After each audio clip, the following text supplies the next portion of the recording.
Assalamualaikum warahmatullahi wabarakatuh.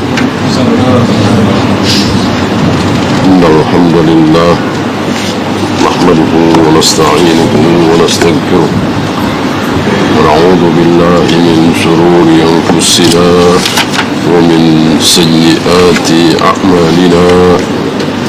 Man yahdihillahu fala mudilla lahu wa man yudlil fala hadiya lahu.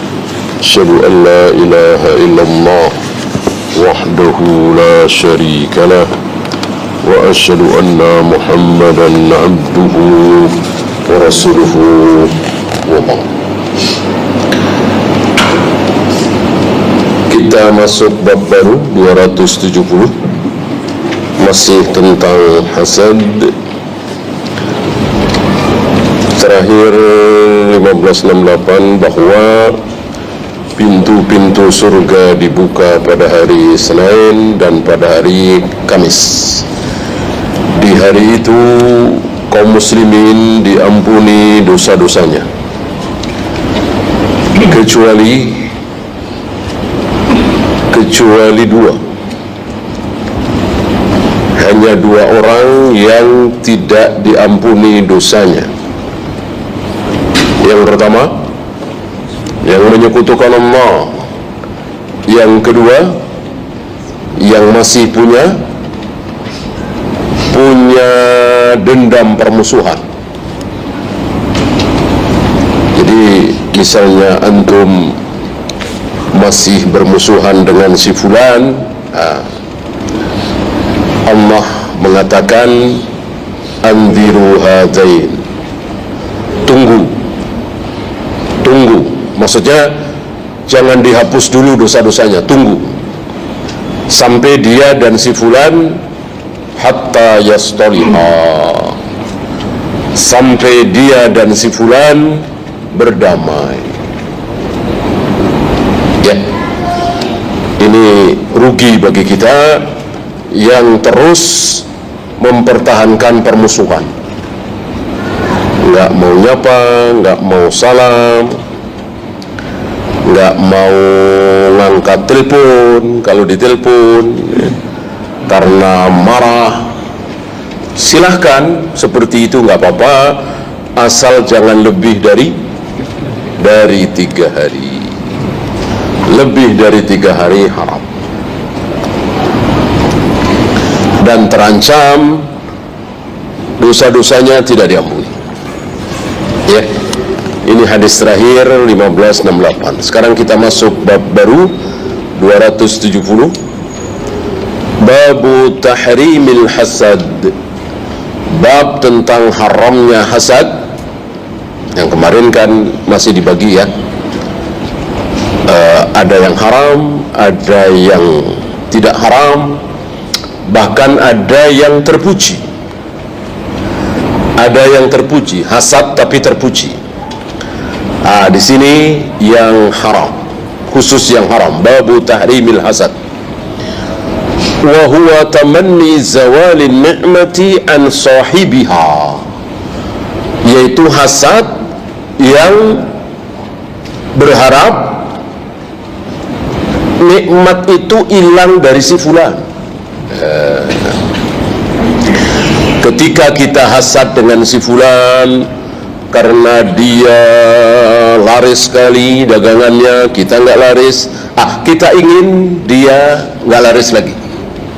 Ya, ini haram. Berbeda ketika kita juga ingin laris seperti dia, ini halal. Sebagaimana yang kita bahas kemarin, ghibthah. Sawa'un kanat ni'mata dinin au dunya, sama saja apakah nikmat itu berupa nikmat agama, rajin sholat, rajin jamaah, hafal Al-Quran, mengetahui banyak ilmu fikih, faraid, akidah, au dunya, ataupun nikmat berupa dunia, kaya raya, sukses, jadi pejabat, dan seterusnya. Sama saja.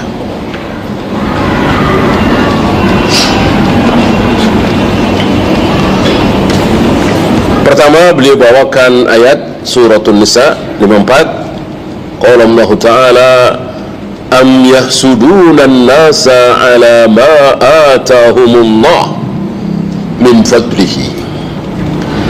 Apakah mereka hasad? Yang dimaksud ini Yahudi. Apakah atau mereka itu hasad kepada orang lain atas keutamaan yang Allah berikan kepada orang lain itu? Maka disebutkan di sini zammun lil yahud alladzina hasadu ummatal Islam. Ini celaan bagi orang-orang Yahudi yang hasad terhadap kaum muslimin ala ma habbahallahu bihi minan ni'am adh-dhahirah wal batinah, di mana kaum muslimin diberi nikmat yang sangat besar oleh Allah, yaitu iman, Islam, wahyu. Mereka bukannya mengikuti yaitu masuk Islam, malah bodoh sekali menginginkan supaya kaum muslimin pada murtad gitu. Kalau kaum muslimin itu murtad, mereka senang karena mereka yakin Islam itu benar. Maka ketika Rasulullah banyak pengikutnya, terutama orang-orang Ansar, waktu masih di Mekah kan belum ada Yahudi. Yahudi tidak ada di Mekah, adanya di Madinah. Ketika melihat orang-orang Ansar berbondong-bondong masuk Islam, bahkan mereka sudah masuk Islam sebelum orang-orang Ansar itu, penduduk Madinah sudah banyak yang masuk Islam sebelum ketemu Nabi SAW. Ini luar biasa, ini sangat luar biasa. Sementara Abu Jahal, Abu Lahab, Abu Talib, dan waktu itu masih banyak ya Khalid bin Walid, Amr bin As, Abu Sufyan masih pada kafir kan. Padahal hampir setiap hari ketemu Nabi SAW, didakwai oleh Nabi, masih kafir. Nah, orang-orang Madinah ini, orang-orang Ansar kebalikan, belum bertemu Nabi sudah masuk Islam atas asbab Mus'ab bin Umair yang dikirim oleh Nabi alaihi salatu wassalam untuk menyampaikan Islam ke Madinah. Maka ada Bai'atul Aqabah pertama, Bai'atul Aqabah kedua, dan seterusnya.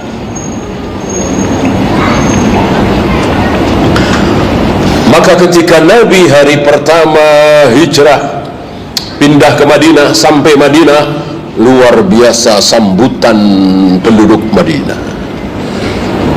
Pengen tahu, penasaran seperti apa wajah Rasulullah SAW.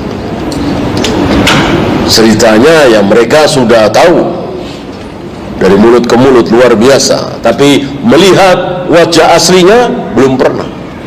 Maka disambut dengan luar biasa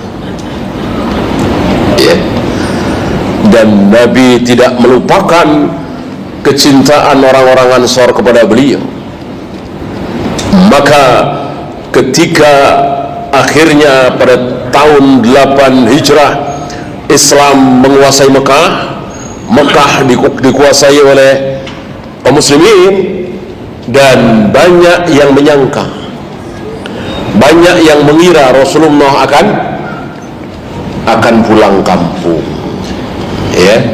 Ya ngapain balik lagi ke Madinah, tanah kelahiran, dan lebih mulia. Mana lebih mulia, Masjidil Haram apa Masjid Nabawi? Tentu Masjidil Haram, gitu ya. Mana yang lebih mulia, Mekah apa Madinah? Mekah, ya. Maka banyak orang-orang, termasuk orang-orang Ansar, khawatir, ketakutan Rasul akan pulang kampung, akan tinggal di Mekah, kan sudah dikuasai, tidak akan balik lagi ke Madinah, ya. Maka ketika orang-orang Ansar juga kecewa atas pembagian rampasan perang yang tidak sama rata, adil tapi tidak sama rata, ya. Abu Sufyan, Muawiyah, Aqra bin Habis, dan lain-lain, orang-orang kafir Quraisy ini, mantan kafir Quraisy ini, diberi masing-masing 100 ekor unta. Orang-orang Ansar tidak diberi. Maka ada ucapan-ucapan yang bernada kecewa sampai ke telinga Nabi alaihi salatu wassalam. Maka Nabi mengumpulkan orang-orang Ansar dan Nabi mengatakan, seandainya orang-orang pulang bawa unta, bawa emas, bawa perak, bawa harta, kan setelah perang Hunain ini ketika menang luar biasa, mendapatkan ghanimah rampasan perang yang luar biasa, orang-orang pulang bawa unta, bawa kambing, bawa emas, bawa perak, sementara kalian wahai orang-orang Ansar pulang membawa Rasulullah sallallahu alaihi wasallam. Ya, apakah kalian ridha? Langsung mereka mengatakan ridha. Dan tenang mereka karena yakin bahwa Rasulullah akan kembali lagi ke Madinah, tidak bermukim di Mekah. Ya. Nah, inilah hasadnya orang-orang Yahudi. Bodoh sekali. Bukannya ikut-ikutan masuk Islam karena mereka tahu bahwa Islam itu hak, malah menginginkan orang-orang Ansar murtad, keluar dari Islam. Ini kan bodoh, tercela sekali.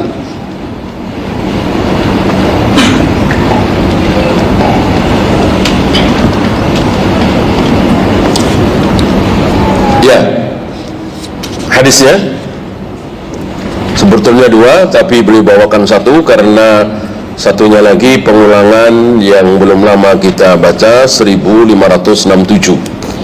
Sekarang 1569. Wa an Abi Hurairah radhiyallahu anhu anna an-nabiy sallallahu alaihi wasallam qala iyyakum wal hasada. Dalam bahasa Arab ada kaidah iyyakum wa, iyyaka wa, dan setelah wa isim mansub, iyyakum wadh-dhanna, ya, iyyakum wal bid'ata. Hati-hati kalian terhadap dzon, prasangka, hati-hati kalian terhadap bid'ah. Di sini iyyakum wal hasada, hati-hati kalian terhadap hasad.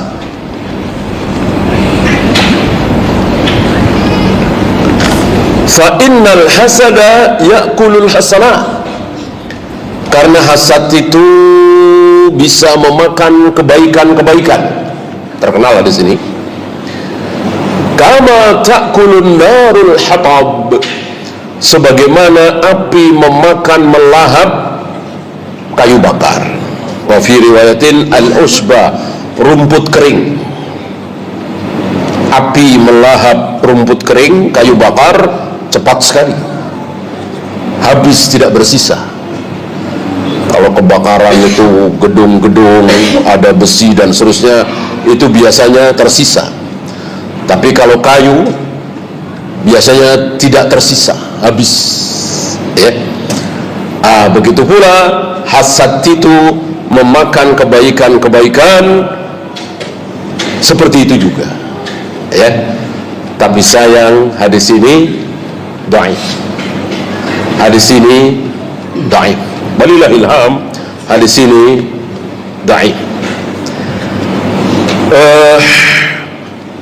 Beliau mengatakan, saya saling mengatakan, walaupun ada syahid, yaitu riwayat Ibnu Majah, tetapi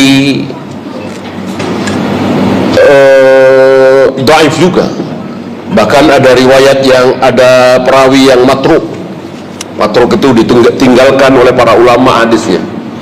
Maka syahidnya itu tidak bisa mengangkat hadis ini menjadi hasan, apalagi sahih, ya. Oleh karena itu di fikul hadisnya beliau mengatakan la yuhtajju bihi li dha'fihi,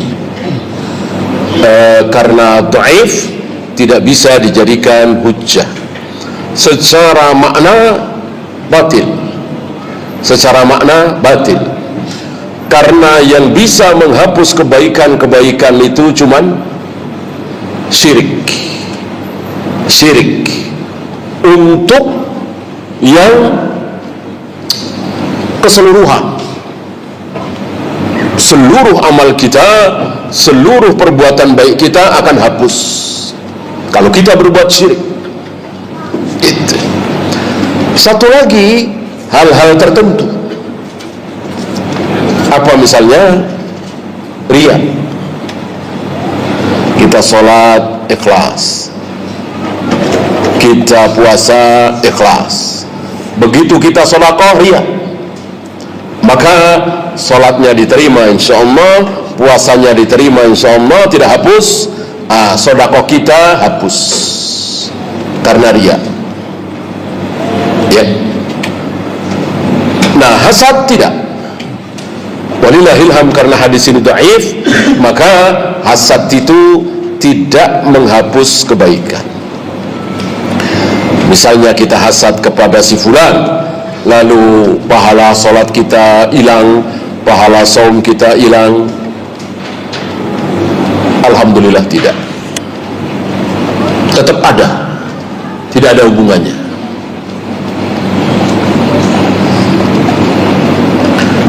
Kecuali dengan hasad itu kita melakukan hal-hal yang menyebabkan kita kehilangan kebaikan. Ya. Karena hasad, maka kita tidak mau belajar sama dia, gitu. Padahal banyak orang yang belajar sama dia sukses karena dia ahlinya misalnya.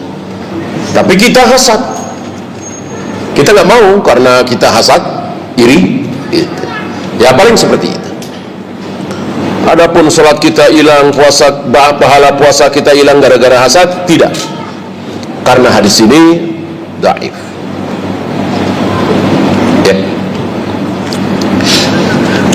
Ya, kita lanjut 271.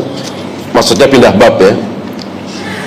Babun nahi 'anit tajassusi wat tasammu'i li kalami man yakrahu istima'u.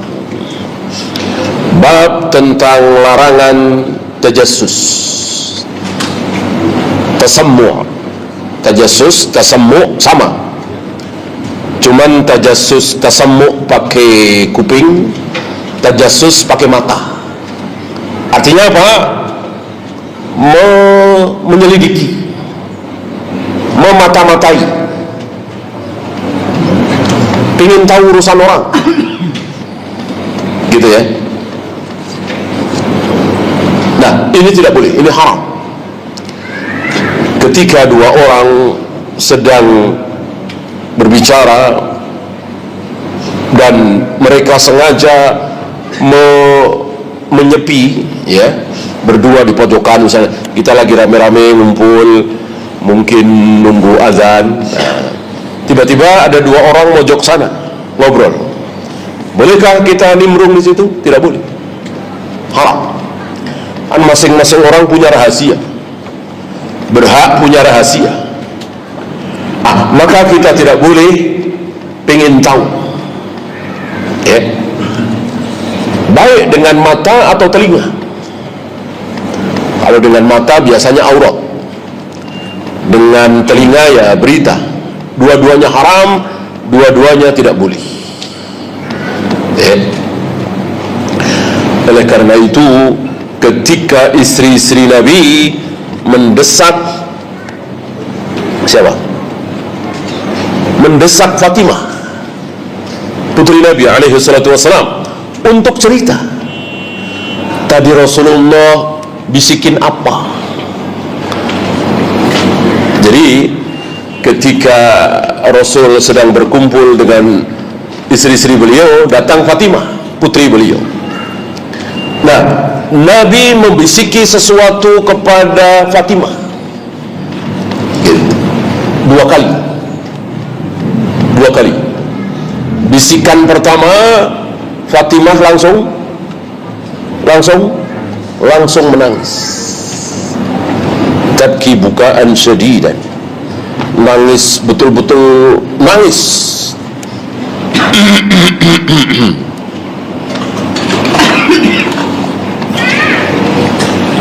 Bukan sekedar meneteskan air mata, terisak, bukan, ya. Jadi bukaan syadidan ini betul-betul nangis. Istilah kita kejer mungkin, ya, karena kaget dan sangat sedihnya. Lalu Nabi berbisik lagi, bisikan kedua, Fatimah langsung tersenyum, tertawa, senang. Tentu istri-istri Nabi penasaran, bisikan pertama apa, bisikan kedua apa. Ditanya, apakah Fatimah mau menjawab? Tidak mau, karena Fatimah cerdas, Fatimah faham. Kalau boleh disampaikan, kenapa Nabi mesti berbisik? Ketika Nabi berbisik, tentu beliau menghendaki jangan disampaikan, gitu ya. Maka Fatimah faham kaidah itu, ya. Ini luar biasa, para sahabat itu diberi pemahaman yang luar biasa oleh Allah. Maka para sahabat itu benar dalam memahami Al-Quran dan Sunnah, yang paling benar pemahamannya,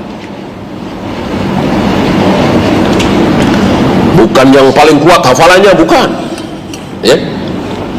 Adakah sahabat yang gak hafal Al-Quran? Banyak. Sementara ya gak usah tabi'in atba'ud, hari ini banyak yang hafal Al-Quran, sementara sahabat banyak yang tidak hafal Al-Quran, ya. Tetapi sahabat yang tidak faham kaidah, yang tidak faham manhaj, nggak ada. Yang tidak faham akidah, tauhid, nggak ada, ya. Semuanya faham, tentu tidak berada dalam satu tingkatan, ya.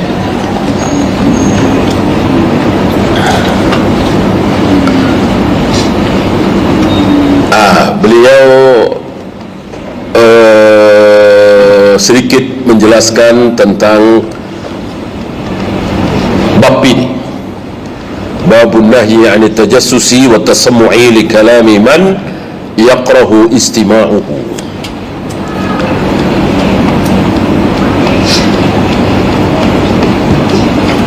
Kata beliau, huwal bahthu an awratil muslimin wa ma'ayibihim, yaitu mencari-cari, melihat auratnya kaum muslimin. Salah satu yang haram, tidak boleh kita lakukan adalah melihat auratnya kaum muslimin. Termasuk aurat adalah ketika seorang muslim di jasadnya ditusuk, dipenggal lehernya, dipotong-potong. Bolehkah kita tampakkan ini? Nggak boleh, nggak boleh, haram.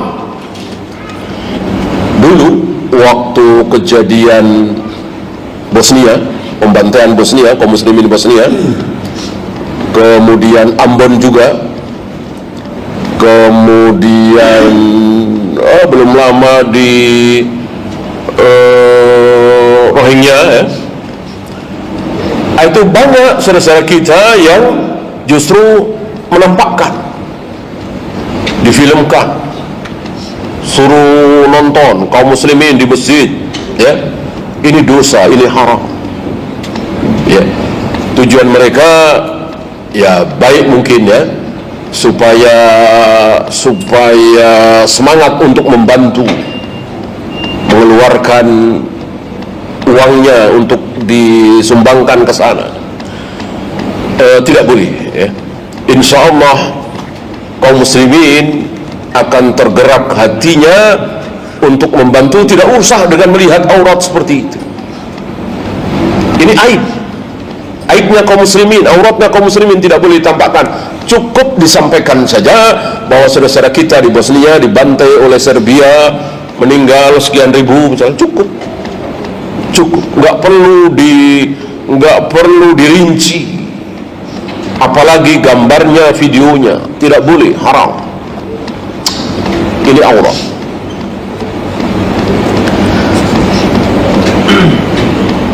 Wa tatabbu'u dzalik, dan dia mencari-cari. Suka ada orang seperti itu ya. Jadi aibnya kaum muslimin itu dicari-cari. Ini biasanya menimpa ini penyakit kaum wanita ya. Ketika mereka berkumpul, setan menggoda mereka untuk merasa lezat saat memperbincangkan aib sesama muslim, apalagi seorang tokoh, seorang ulama merasa lezat. Tentu setan yang membuat mereka merasa nikmat menceritakan aib sesama muslim.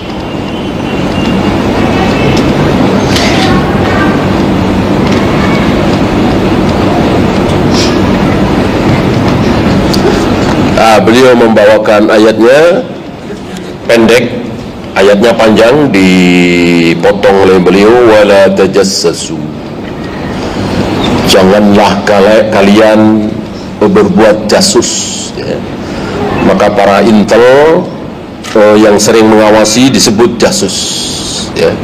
Bolehkah? Hukum asalnya tentu tidak boleh, tapi karena demi kemaslahatan atau bisa memakai kaidah irtikabu akhafid dararain, mengambil mudarat yang lebih kecil.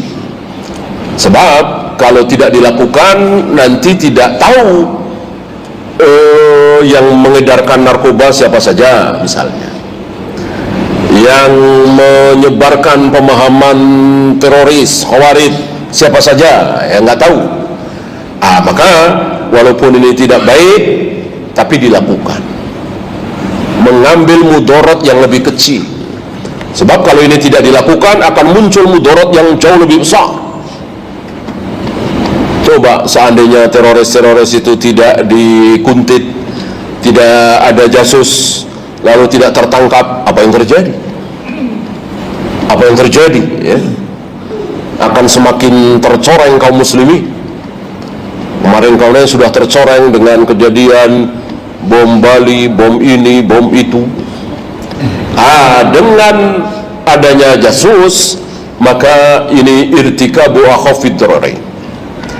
Walaupun ini juga mudarat, tapi lebih kecil daripada didiamkan.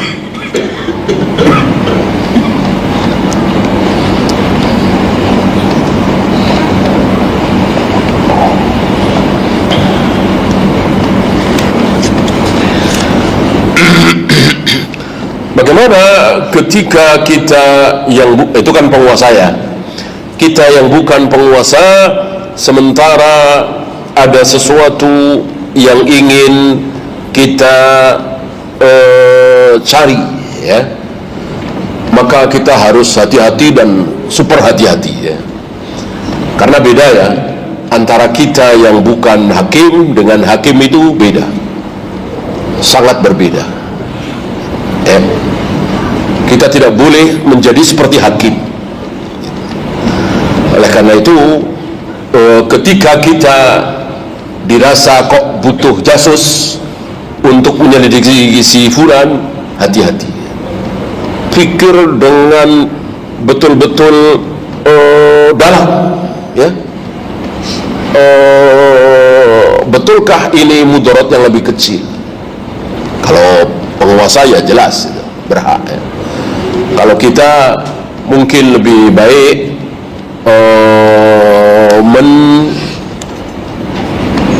memperingatkan ya. Mungkin lebih baik kita memperingatkan, mentahdir, awas kalau dia datang ke sini ngajak kerjasama, jangan mau, dia pembohong, pendusta, begini-begini. Itu jauh lebih baik daripada kita kuntit dia, benar enggak ini ya. Karena hukum asalnya tidak boleh. Hukum asalnya tidak boleh. Ya.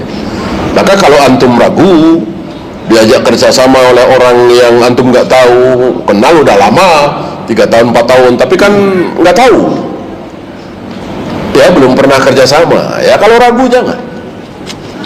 Kalau ragu jangan. Ya. Jangan kemudian tadi ya, antum seolah seperti penguasa menyelidiki dia, ya. Jangan.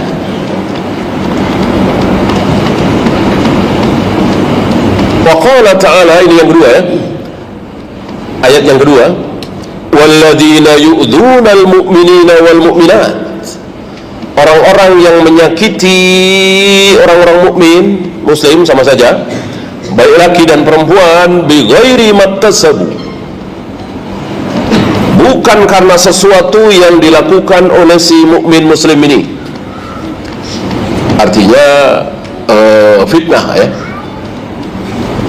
Faqad ihtamalu buhtanan, berarti dia telah melakukan buhtan, kebohongan, fitnah.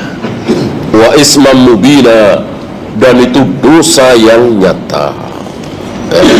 Maka hati-hati kita menuduh sesama muslim, ya, harus betul-betul berhati-hati, karena salah-salah ya sangat berbahaya.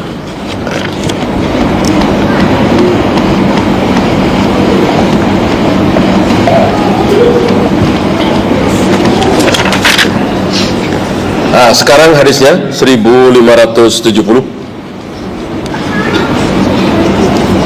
Wa an Abi Hurairah radhiyallahu anhu anna Rasulullah sallallahu alaihi wasallam qala iyyakum wadh-dhann, sama dengan tadi iyyakum wal hasada, ini iyyakum wadh-dhanna pasti mansub. Hati-hati kalian terhadap dzan, sering diterjemahkan dengan prasangka. Sementara dalam bahasa kita prasangka itu bisa di mulut, bisa di hati. Ada prasangka di hati, ya. Adapun dalam bahasa syar'i tidak ada. Prasangka itu di mulut, ya.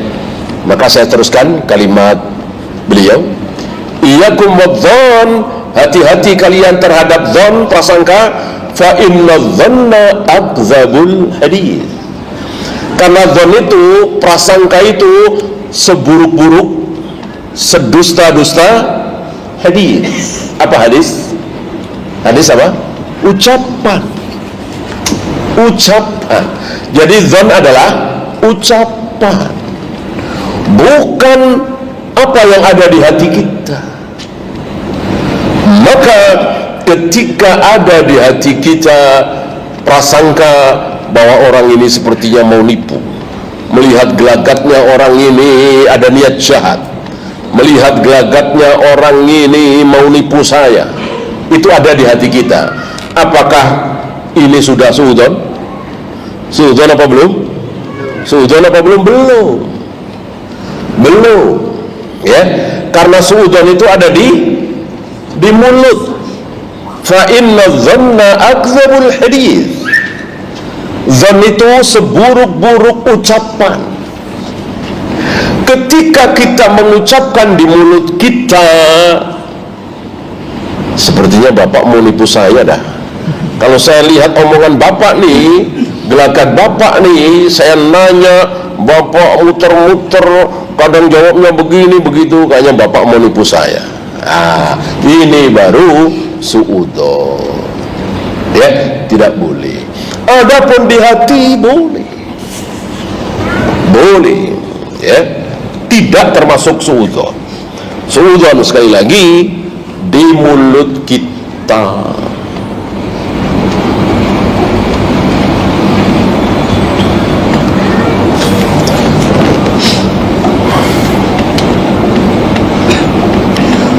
Wala tahassasu wala tajassasu, mirip dengan tadi ya, mata dan telinga. Jangan menyelidik-nyelidik, jangan pengen tahu keadaan orang lain, baik dengan mata kalian atau telinga kalian. Ada tahassus, ada tajassus, ya. Takhassus beda lagi, ya. Pakai kha, pakai sod. Ini pakai sin, pakai ha, pakai sin. Tahassus, tajassus, dua-duanya sama, menyelidik, memata-matai, pengen tahu keadaan orang. Yang satu pakai mulut, yang satu pakai telinga, yang satu pakai mata. Wala tanafasu. Tanafus ar-raghbatu fil infiradi bisyai'. Dia ingin menang sendiri, ya. Tanafus bisa juga berlomba.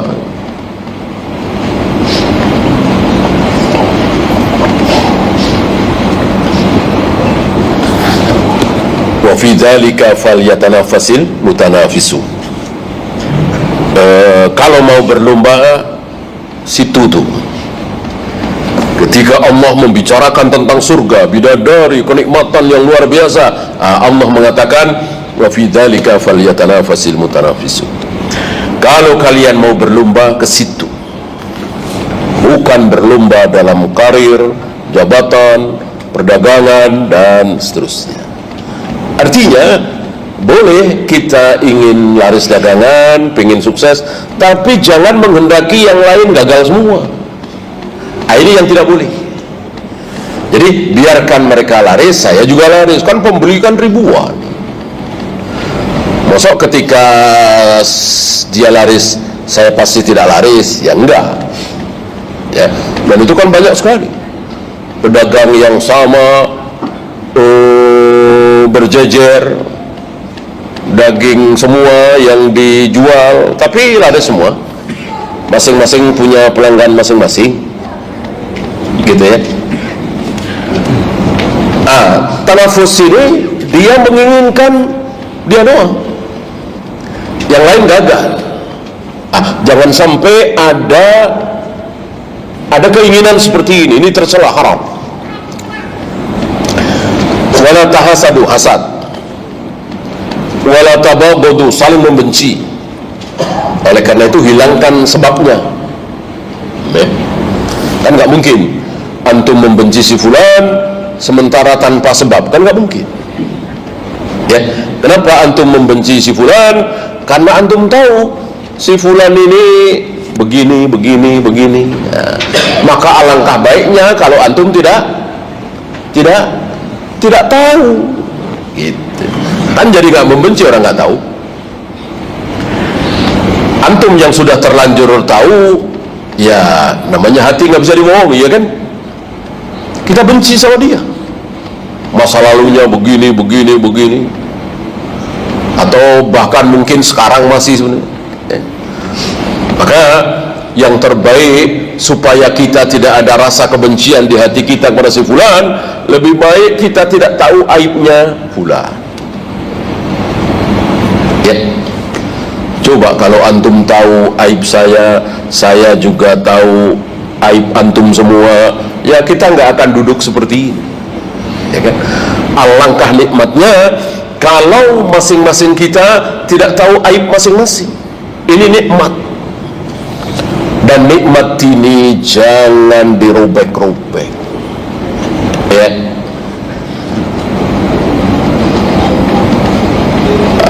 Karena ada orang yang mengungkapkan, menyebarkan aib, memberitakan aib sesama, kan haram, ya. Dan ini tidak ada perkecualian.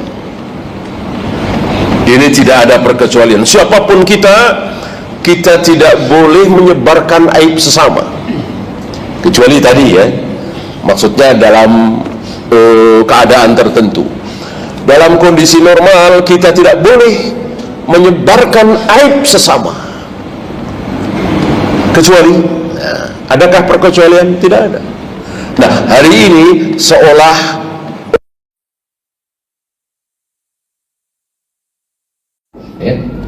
bahwa masing-masing kita tidak boleh menyebar aib sesama kecuali wartawan. Jadi kalau wartawan boleh katanya. Ini wahyu dari mana? Mau wartawan, mau siapapun, bolehkah menyebar aib manusia? Tidak boleh. Tidak boleh. Wartawan televisi nasional terkenal, bolehkah? Nggak boleh. Nggak boleh. Seolah hari ini boleh. Kalau wartawan profesional dan itu benar, seolah boleh. Ya. Adakah perkecualian seperti ini? Tidak ada. Sama sekali tidak ada. Maka nanti di akhirat akan ditanya profesi itu. Ya, kecuali dia wartawan yang memberitakan tentang pembangunan misalnya, ya kan? Adapun aib tidak boleh. Mau aib pejabat, mau aib apalagi aib presiden, ya, aib raja, aib siapapun, gitu ya. Wa kunu ibadallahi ikhwana kama amarakum, dan jadilah kalian hamba-hamba Allah yang bersaudara. Untuk betul-betul bersaudara, merasa sebagai saudara, caranya tadi, kita tidak saling tahu aib kita masing-masing. Jadi ketemu, ya alhamdulillah, ya bercanda saja gitu.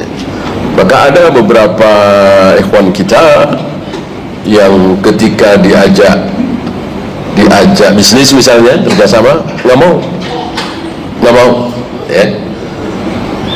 Kenapa? Takut nanti terjadi sesuatu, ya. Sementara sampai hari ini bagus-bagus saja, nikmat, ngobrol, enak. Kalau nanti ada bisnis, ya namanya manusia, ya kan, ada sesuatu, ya, maka udahlah, nggak usah, ya, agar tidak ada masalah, ya. Saya kira ini bagus, ya.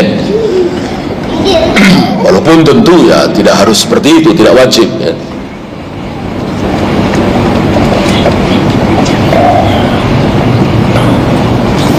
Agar pertemanan nggak ada masalah, ya sudah. Karena memang sering terjadi ngaji bareng, bahkan hampir tiap hari ketemu, nggak ada masalah.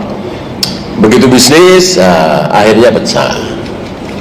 Begitu kerjasama, akhirnya pecah, nggak saling sapa dan seterusnya. Tentu ini penyakit. Akan lebih baik nggak usah ada bisnis-bisnisan, udah dengan yang lain saja, gitu. Bahkan nggak kenal, beda manhaj, bahkan kafir sekalian, ya kan? Yang penting profesional. Al-muslimu akhul muslim. Muslim dengan sesama muslim itu saudara, ya. Maka kita boleh menyebut orang yang tidak kita kenal, tapi dia muslim, oh itu saudaraku, ya. Sebagaimana yang diucapkan oleh Nabi Ibrahim di hadapan raja terhadap istrinya, tapi dibilang itu saudaraku. La yazlimuhu wa la yaqduluhu wa la yahkiruhu. Ada 3 yang dilarang untuk sesama muslim. Apa? Menzalimi, tidak mau menolong, dan merendahkan. Zalim, khadal, dan hakar. 3-tiganya haram. Tidak boleh kita menzalimi sesama muslim, tidak boleh kita tidak mau peduli, tidak mau bantu. Satu lagi, merendahkan. Ya, silakan azan dulu. Wassallallahu ala Muhammadin sallallahu alaihi wasallam wa akhiru da'wana alhamdulillahi rabbil